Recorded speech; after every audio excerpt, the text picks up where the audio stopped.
Step into the darkness where shadows lurk, where every creak, moan leaves your mind berserk. In the heart of that night where feet take flight, horror grip, tiny so no escaping its might.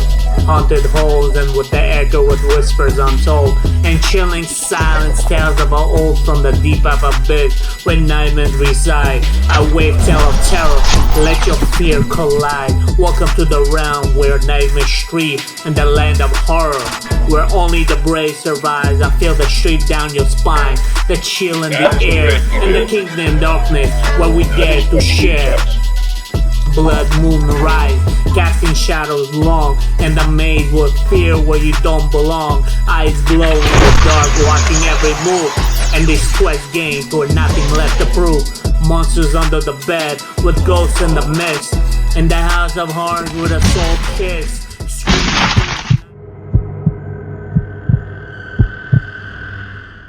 Hey Veronica, have you ever played with the Ouija board? Yeah, I have. I really went to a sleepover. It was terrifying. We contacted something that claimed to be from the 1800s.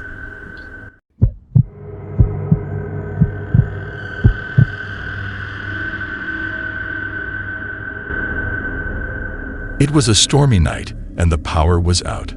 4 friends, Glenn, Maddie, Ryan, and Sheila, were bored and restless. They had planned to watch a movie, but now they had nothing to do. They searched Glenn's house for something fun, but they only found old board games and books. "Hey, what's this?" Maddie asked, pulling out a dusty box from a closet.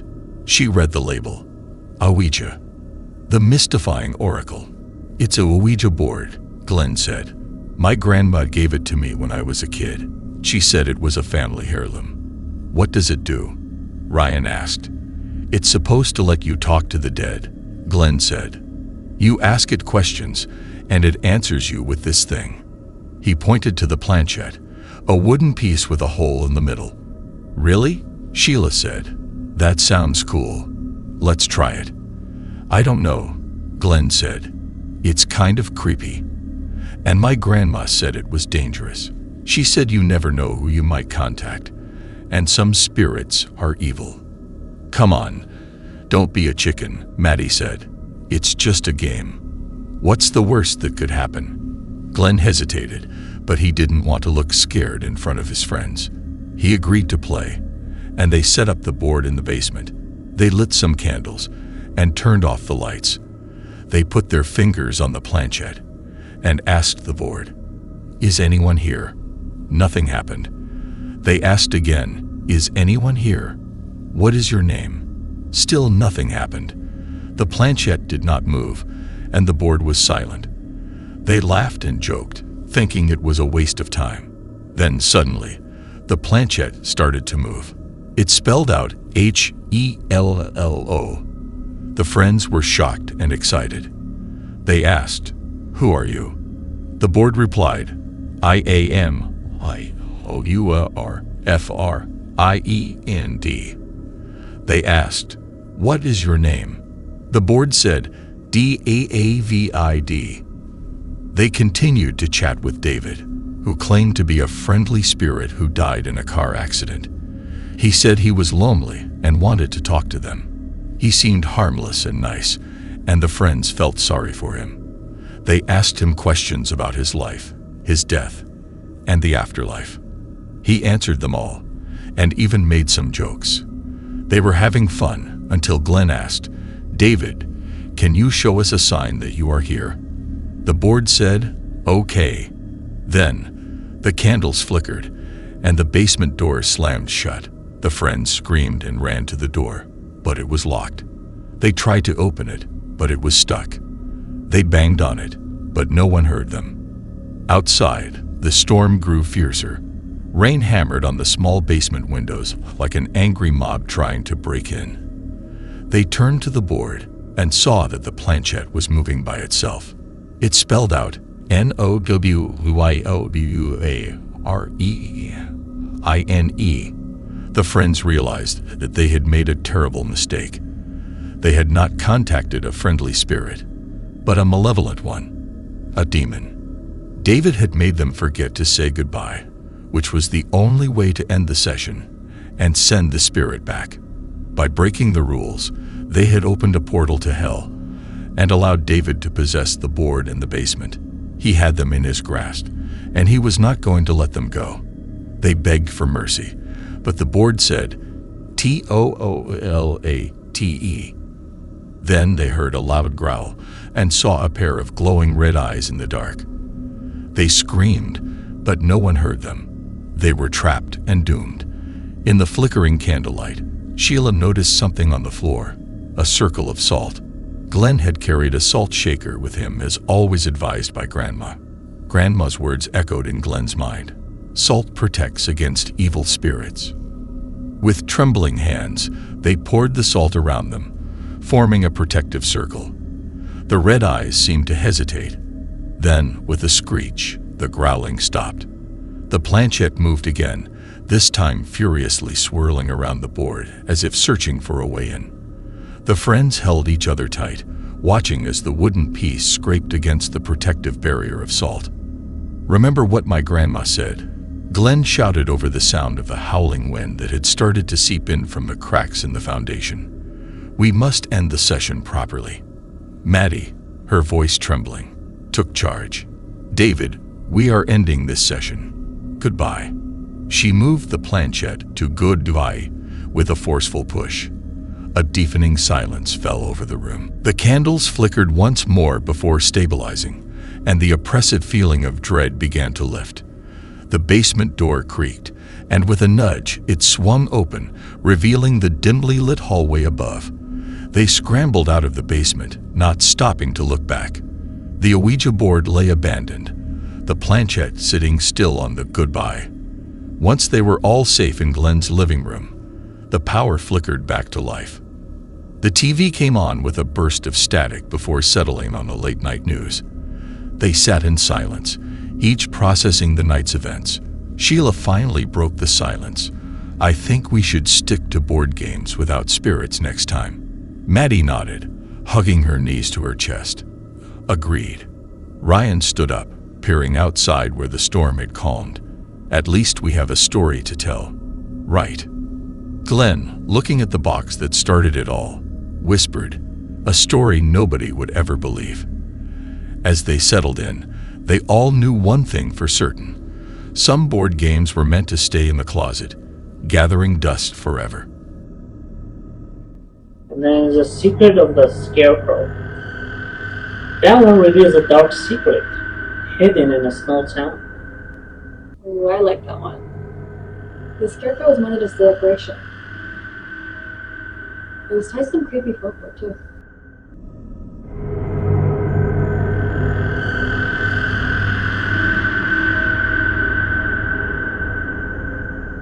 Ellie, now a girl of 18 who had just celebrated her 18th birthday last month, loved visiting her grandparents' farm every summer. She enjoyed playing with the animals, exploring the barn, and helping with the chores. But there was one thing that always scared her: the scarecrow in the wheat field. She didn't know why, but she felt uneasy whenever she saw it. It had a raggedy hat, a patched-up coat, and a burlap sack for a face. It looked harmless enough, but Ellie sensed something sinister about it. She always avoided going near it, and she never dared to look into its button eyes. One night, she had a terrible nightmare. She dreamed that she was walking in the wheat field, and the scarecrow was following her. She tried to run, but it was faster. It grabbed her by the arm and pulled her close. She screamed, but no one heard her. She looked into its eyes and saw a flash of red. She woke up in a cold sweat and ran to her grandparents' bedroom. She told them about her dream and begged them to take down the scarecrow.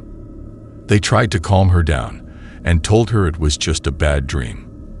They said the scarecrow was there to protect the crops from the crows and that it was harmless. They told her to go back to sleep and that everything would be fine. Ellie didn't believe them. She felt that the scarecrow was evil and that it wanted to hurt her. She decided to take matters into her own hands. She waited until everyone was asleep, and then she sneaked out of the house. She grabbed a pair of scissors and headed to the wheat field. She found the scarecrow and felt a surge of fear. She ignored it and approached it with determination. She reached for its hat and pulled it off. She gasped and dropped the scissors. Under the hat, there was a human skull. She screamed and stumbled back. She tripped over something and fell to the ground. She looked down and saw a pile of bones. She realized that the scarecrow was not made of straw, but of human remains. She felt a cold hand on her shoulder and turned around. The scarecrow was standing over her, smiling. "Hello, Ellie," it said in a raspy voice. "I've been waiting for you." Ellie screamed again and fainted. The next morning, her grandparents woke up and noticed that Ellie was missing. They searched the house and the farm, but they couldn't find her. They called the police and reported her disappearance. The police arrived and searched the area. They found Ellie's scissors and her footprints leading to the wheat field. They followed them and reached the scarecrow. Nobody suspected Scarecrow, and nobody knew that Scarecrow had a new skull under its hat. Hey Veronica, have you read The Terror of the Scarecrow? It's about a cursed scarecrow that comes to life at night. Yes. The way it stalks the villagers is so creepy. I couldn't believe the ending.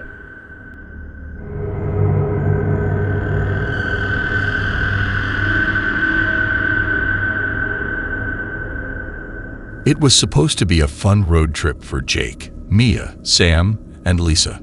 They had planned to drive from Dallas to Denver, stopping at various places along the way.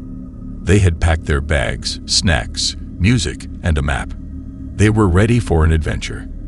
But things went wrong when they reached a small town called Hollow Creek. It was late at night, and they were tired. They decided to take a shortcut through a dirt road that would lead them to the highway. They had no idea that this road was haunted by a sinister scarecrow.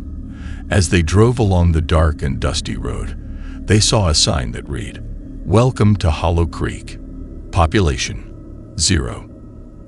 They thought it was a joke, but they soon realized that the town was indeed deserted.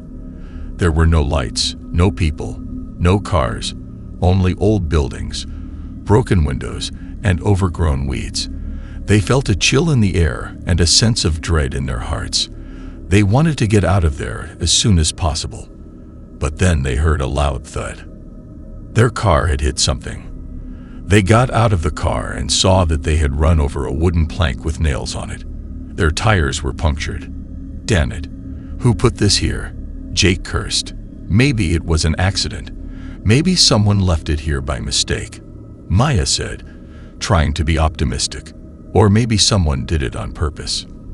"Maybe someone doesn't want us to leave," Sam said, looking around nervously. "Stop it, Sam. You're scaring me," Lisa said, holding his hand. They opened the trunk and took out the spare tire and the jack. They tried to fix the car, but it was not easy in the dark. They used their phones as flashlights, but the batteries were running low. They heard a rustle in the bushes nearby. They turned their heads and saw a figure standing in the shadows. It looked like a man, but it was not. It was a scarecrow. It had a straw hat, a burlap sack for a face, and ragged clothes. It had a rope around its neck and a pitchfork in its hand. They gasped and screamed. They couldn't believe their eyes. How could a scarecrow be alive? How could it move? How could it watch them? They dropped their tools and ran back to the car. They locked the doors and windows, hoping the scarecrow would leave them alone. But it didn't. It walked slowly towards them, dragging its feet and swinging its pitchfork. It made a creaking sound with every step. It reached the car and tapped on the window with its pitchfork. They shrieked and cried. They begged for mercy. They prayed for help. But no one heard them. No one came. They were alone with the scarecrow. Jake tried to start the car, but it wouldn't budge. The engine was dead. The battery was dead. The radio was dead. They were trapped.